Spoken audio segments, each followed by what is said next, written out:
Sometimes it's just the little details that define them for you, you know? Welcome, everybody. My name's Josh the RV Nerd. Welcome to Bish's RV. This right here is one of the more popular Imagine floor plans that is out there, the 23 LDE. Yeah, you know me. There've been a whole variety of similar rear kitchens over the past, but Imagine, like, really, I think, kind of cracked the code and nailed this layout. And it's not an accident that if you look around a lot of different builders now, you see a floor plan that looks awful similar to this because this became intensely popular very quickly. But why? Well, we come in that like right under 30-foot mark with weights and measures that generally will work for a lot of late model tow package half tons. So it's available to a lot of vehicles. There's also really smart little details like the maximum size power awning. That's one of those things that when you're shopping for an RV, especially if it's your first time one, you just don't even kind of tune into that, intentionally. But when you're actually camping, you're like, oh, hey, look at this. This is really nice. They've maintained the Goodyear tires that a bunch of other brands have dropped off. They also were one of the very first travel trailers to employ anti-lock braking and electronic anti-sway, and they're still one of the very few brands that does that. So there's some really nice tow safety factors on here. This also doesn't ride on your traditional I-beam frame. It rides on a little bit different Norco style chassis, which some people also enjoy. Now, this has a very solid extended season weather package. We've got a 200-watt solar panel up on the roof now, tending your battery. It's not going to be like the be-all, end-all of solar. No vents in the floor, carpetless, easy cleaning. They've moved away from the Schwintek slide system in recent years and gone to a slim rack. I believe there's a receiver hitch on the back if you want to add a bike rack and a bunch of other good things. It's got a couple little things I don't personally like, but overall, I think this one is really dialed in for a lot of people. And if you like what we're doing here for you, telling you the good with the bad, hit that subscribe button, like our video. Let's get going. Now, real quick housekeeping note, and this is potentially very important. When you look at this today, you're going to look at this and be like, wait a minute, they didn't change virtually anything versus the 2025 generation. What I've been advised is that the RV that I'm in, it is a 2026 VIN number. This is technically a 26 that I'm in. There's a chance that some very early 26 runs are going to look like this from Imagine. So I wanted to get something on camera to help folks understand what's going on. But I've also been advised they have a lot of changes coming. I said, okay, so can you give me an idea of what's going to change? And the guy looked at me, he goes, a lot. So don't be surprised if I do something I don't normally do, and I get you some completely fresh update footage on this model at some point. But I've been told the ceiling lights are changing. This flooring is changing. They've had a lot of people say, we don't like this floor covering. So that's pretty much one of the first things that's going to go. But in the meantime, you can still learn about the general layout and the floor plan. So if you're not ready to purchase something right now, you can have an idea of, what might be coming down the line, because this floor plan is going to remain, but the equipment on it might change a little bit. So all that being said, what are we looking at here? We have a 15,000 BTU Coleman Mach air unit up top here. Now this, imagine having a private bedroom. I believe you can upgrade this to 50 amp and go to a second air. I want to kind of verify that, or have one of our team members verify that, because I see so many different brands. It does sometimes get a little bit blurry. Again, the lights are going to change back to a more traditional puck light system. The Tron lighting seems to be the public perception of it fading. This flooring is going to change. A lot of people said we don't care for that, but like the way that this is carpetless, ventless, that's not going to change. Some other things I doubt are going to change are the this single leg dining post system right here.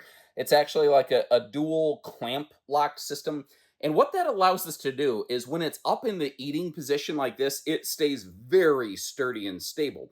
But also when you're raising it or lowering it for a sleeper function, it's just simple and easy, because it doesn't have those like separate legs that you have to remove or anything. You never remove anything.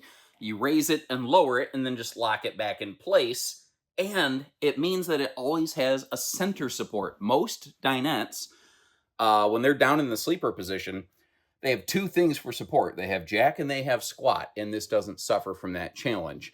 It is all pocket screwed lumber core cabinetry. You have soft close cabinet doors, which is a nice touch with the magnet holdbacks right here. Tell you what, give you a little sample of this. Also, just the little simple things, the little rubber bumpers right there, just so the cabinetry isn't constantly, when you close it going clank, although the soft close also tends to, do a good job of minimizing that there.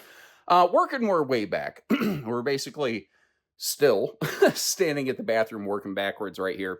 The counter space, the prep space, and the storage in this model, for its size, I feel, is absolutely outstanding. They've done some really, really smart, really good things here. Notice the privacy shade in the entry door, by the way. A couple years ago, they didn't have that.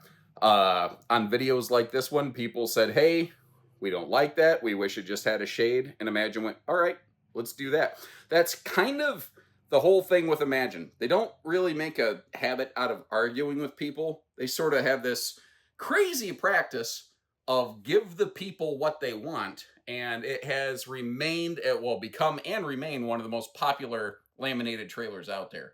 They are sticking with the larger 10 cubic foot fridge here. A lot of brands have very quietly snuck back to an 8 cubic.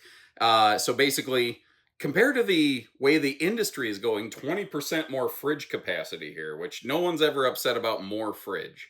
But I have certainly seen not enough fridge become a problem for a lot of folks. This kitchen has 5, I think, pretty respectable drawers. You have 3 over here below the pantry, kind of either acting as, they're a little bit taller and longer. I think that they could work really well for like spatulas and whatnot. And by the way, if you appreciate seeing all the storage footage like this, do me a favor, drop me at least a little like on the video or be like, hey, thanks, or something like that. Just this takes a lot of extra time, and I don't mind doing it as long as you find benefit in it. Now, they went about their storage under the sink differently. Most brands just leave this open, then maybe just throw a little shelf inside a cabinet door. They gave you a couple big pots and pans drawers there, but I also really appreciate that cabinet to the left of those drawers, giving me space for at least a small wastebasket. That's one of those things I'm always hunting for in RVs. Oh, notice the location of the converter panel down there under those drawers. So even when the slide's closed, it'll be very easy to access. Just little smart details like that, I think, make a big difference. Couple more quick details here on the kitchen. First of all, I'm going to get down a little bit low. You see a set of power outlets kind of in the upper rightish corner of the screen there. But you also see a nice set of outlets right over here, right next to countertop level. Now, the reason they don't put power outlets on the rear wall is because it's an 1.5-inch thick laminated wall, so you can't really flush mount them. By the way, before I forget, farm sink down here with a full dish drying rack cover, which I appreciate. But back here, this has a gray tank in the back. So basically, they have to have a gray tank airflow exhaust pipe running vertically somewhere. So what they actually do, you see how that panel's back there? And this little spice rack shelf is not as deep as that box. There's actually pipes running vertically there that ventilate out the roof. Well, they have some hollow space there. They put some outlets down where you can reach them, which I think is kind of smart. This, by the way, is your smart command system. If you want to go Bluetooth R2D2 digital with it, you can. You don't necessarily have to. But there is a free app that you can use. But what I appreciate is it also just has switches, which is a wonderful thing. Right next to the door, we have a clutter cutter shoe garage, which is another one of those features, like a wastebasket. You don't even realize how useful it is until you already bought the RV. And again, a couple big handy drawers. Now, these can be very useful either for the kitchen or being right next to the door. A lot of different purposes you could have for them.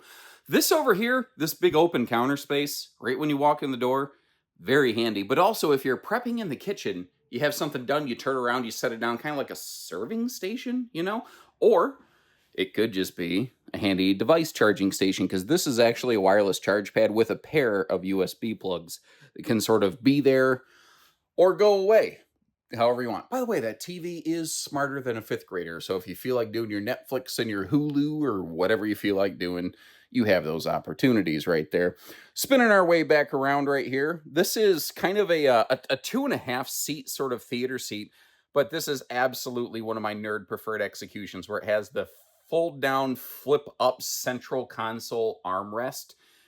Reason I like that, sometimes maybe you want to stretch out. Sometimes you want to snuggle and you want some cuddle compliance. And sometimes you need a little bit of that separation. And this gives you the choice to do anything you want. Also, fold this down. It's not exactly cup holders, but I think you could set a drink there more than likely. A couple USB plugs built into this. It looks like a Type A and a Type C, by the way.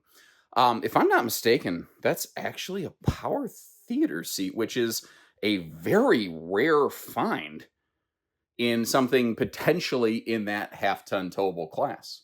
Now, Imagine was really one of the first to sort of really go heavy in and popularize the walk-through middle bathroom. And you might not like it. It has benefits, it has drawbacks. It allows the RV to avoid adding extra length to the build while providing a larger bathroom. And in this execution of this floor plan, we will actually see that it provides the ability to fully navigate the RV while the slide is closed. This is one of the best road mode campers this size I think you're going to run into.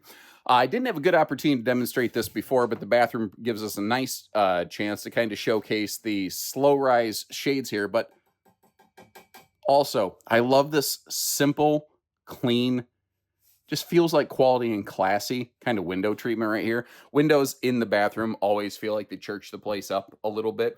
You got your Lipitorage storage medicine cabinet there. The sink in there on camera here looks plastic, but when you see it in person, do the fingernail test. I think that's maybe called like stone cast. I don't think it's just plain plastic. Something else I don't think Grand Design's received a lot of credit for are the improvements they've made on their plumbing systems. Like if we look down here, we're going to see a couple things. For the most part, you see PEX on PEX lines with cutoffs for your individual water fixtures. But right now, at a glance, you're like, oh boy, there's a flex line right there. But look at the fittings. It's a purpose-made flex line. It's not a flex clamped to a PEX line. So there is a difference there. And I really like that space for a wastebasket under the sink. Again, some really good, smart, updated execution right there that I don't know that everyone realizes they're doing. So that's another reason I wanted to put this footage together. Porcelain foot flush stool that is very spacious. And you see that there is a linen cabinet there just to the right of the shower. And as you saw me demonstrate, it is armpit deep. That is what I call giving an elephant an enema kind of linen storage, because it's so deep that you actually might want to get some kind of, I don't know, little wicker totes or something to be able to pull some of that storage to you, or put some long stuff in here. Now, for things like towels, these long, tall, narrow cubbies work very well. For things like body washes and bottles of things, you might want to put some cargo netting on the front of that, so kind of keep that in mind. That, by the way, was the more conventional 4-inch fart fan up in the bathroom. They do not offer a larger vent fan upgrade for this bathroom, but if you are so inclined, dollar for dollar, pound for pound, I like a fan upgrade called Hengs. What's funny is the 4-inch fan is a Hengs fan, Hengs. But Hengs makes bigger fans too. And their Vortex series is designed to be an upgrade that makes it's like 20% of the cost of a true Max Air, but it gives you about 90% of the airflow. Pound for pound, I think it's great. This, by the way, is a 60 by 80 true queen bed. And I don't use a fisheye wide angle lens, so I can't quite get the whole thing in frame, but I want to kind of wrap around the corner so that you see there is room to walk around the bed. And since it is a 60 by 80, even if you do upgrade the mattress, it won't, it won't be a problem. You'll still be able to walk around the bed. Because we have a sliding door across from the TV or from the bedroom, they can't have a TV hook up straight across from you, but I think they did something really smart. And they put a backer in this wall to put a TV still mostly straight across from you. You will have to kind of dangle your power cords up here, but they're out of the way. I don't think that's going to be a problem. You do have just a plain flick of the switch for the bedroom lights that are above us, but they're also on a dimmer, which the main cabin lighting is as well. And what Imagine has been doing with their bedroom storage is very, very good. I've got it kind of half closed and half open to sort of give you a side-by-side comparison. But real quick, I want to give you a look inside what I call these headboard power pockets right here with the household and the USB plugs.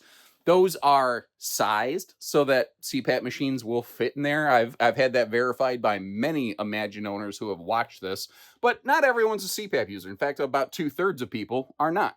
What I like about it, there's no real downside to it. I still have my full overhead cabinet space, and notice they don't have that like empty blank pocket in the middle. Like you can access the entirety of the overhead cabinet space, plus the door is gravity defying, which is always kind of nice with a little bit of a motorhome style latch there. You've got your dual hanging wardrobe closets, dual dresser drawers on both sides. So it's like you have hanging storage, you have plenty of dresser storage. There's really not a big downside to any of this. I'll show you the storage below the bed. Give me just a moment. I had to kind of think of the order of operations I wanted to do this. You do have a second direct entry door into the bedroom. Some people really don't like that, and some people really do. This floor plan, I actually think you could get away with not having it here, and I'll show you why in just a moment. But first, under the bed. Easy lift. Gas strutted. Some people have said they hate looking at that chipboard under the bed. I think that's one of those things that I take the time to show the storage, and I don't know that everyone else who makes RV content does. And I'm not saying, I didn't mean to bang that around. I'm not saying that makes it me better and them worse. I'm just saying I don't think a lot of people realize how common that is. I get it. It's not maybe aesthetically pleasing, but it isn't hurting anything. It's controlling cost because it's just extra stuff they already had, cut off from other things in the factory. Under the bed, big old Foot Locker storage, but they add that it's a removable but kind of sliding stuff tray right there. So it's a space that you can kind of customize to your personal needs and wants. Now, one of the reasons I'm not sure you need that second entry door into the bedroom is for what I just demonstrated right here. With the slide now closed, I can even blindly moonwalk my way backwards through this camper and not have it be a problem. Now, here's the thing. Most of the time, when a slide out is retracted, you really should not be occupying things like a sofa. But with this being a slim rack system, I believe, as long as you're reasonable and smart about it, you actually can occupy that sofa in transit. But I'm also not sure it even matters because we also have the dinette over here, which is always going to be accessible, whether you're at a travel stop or not. It doesn't matter. So all of our major roadside functions, bedroom, bathroom, dining, kitchen, are all handled right here. Now, being completely about like hitting all the things, you kind of reach the microwave, not sort of really, kind of reach the stove, not sort of really. The microwave is not something that would be generally able to be powered up at a roadside stop anyway.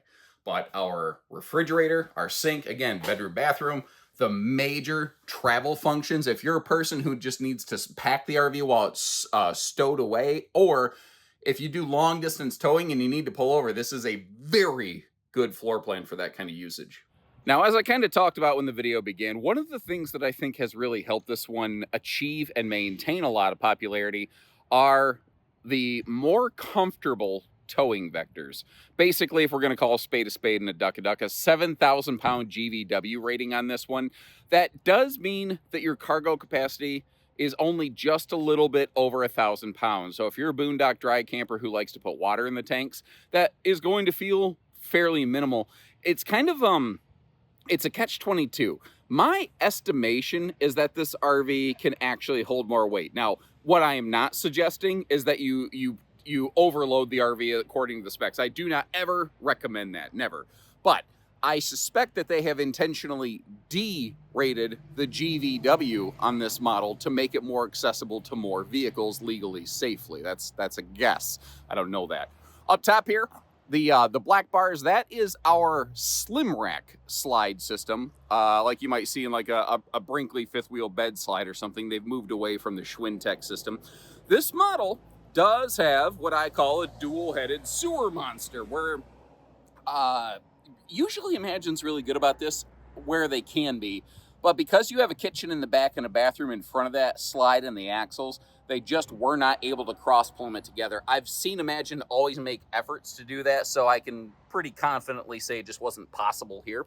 Underbelly is enclosed. It does have radiant barrier. It is forced air heated, so this should have a pretty decent extended season package for getting into those shoulder seasons. I also really like the little details up here. First of all, this big front pass-through. The aluminum framework under the bed is, it's not like it's necessarily stronger structurally. It just kind of looks a little bit nicer, and I think it does help the hitch weight of this stay down just a smidge. Enclosed docking center, and you have that all like rubberized, almost toy hauler garage floor covering down in there, instead of just traditional linoleum in a front pass-through.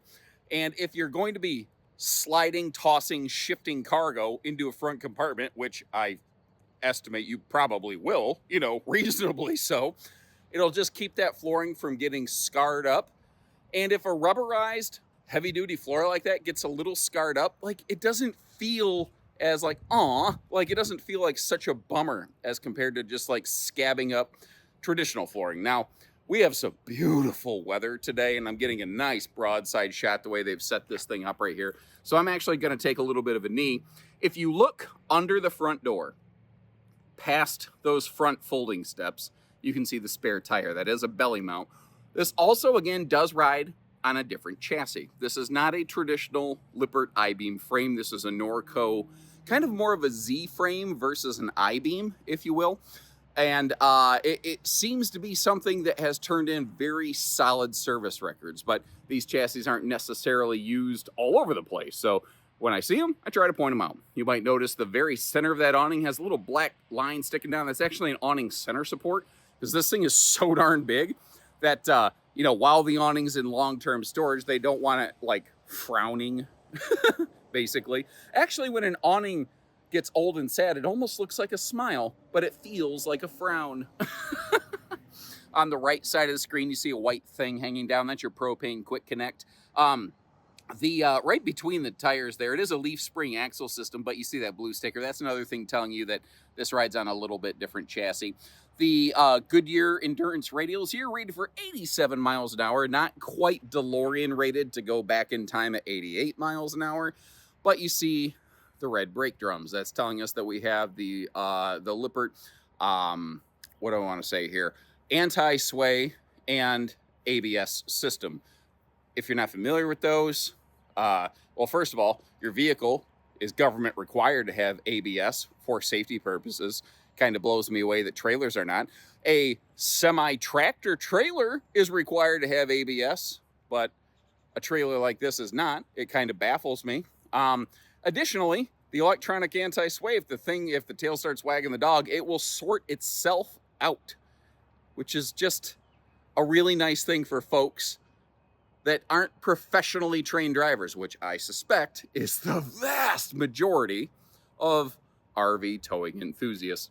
Now, obviously, we've got that ladder to get you up there onto the roof, fully walkable snow load roof with 200-watt solar package. You've got the backup camera prep there, as well as the stovetop exhaust vent hood to the left of that big window. Working our way down, we do have that receiver hitch on the back. I believe this is about a 300-pound rating, so if you want to add a bike rack, little cargo pod, or if you are going to get off the beaten path a little bit and you need something to hold a generator, because very few, travel trailers beyond a small number of toy haulers and some very specialty built stuff like a few Northwoods and Lances, they don't traditionally have onboard generators. So having a way to be able to tote one around, kind of nice.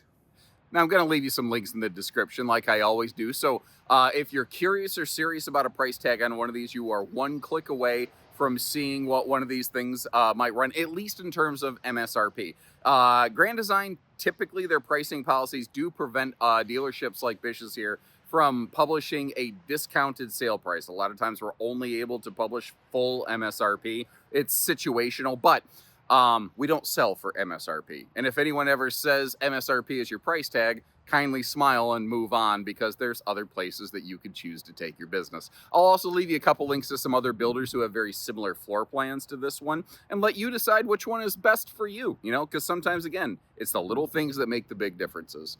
And if you appreciate what we're doing here, hit that subscribe button. We'll see you again. So take care, stay safe, have fun, and happy camping, everyone.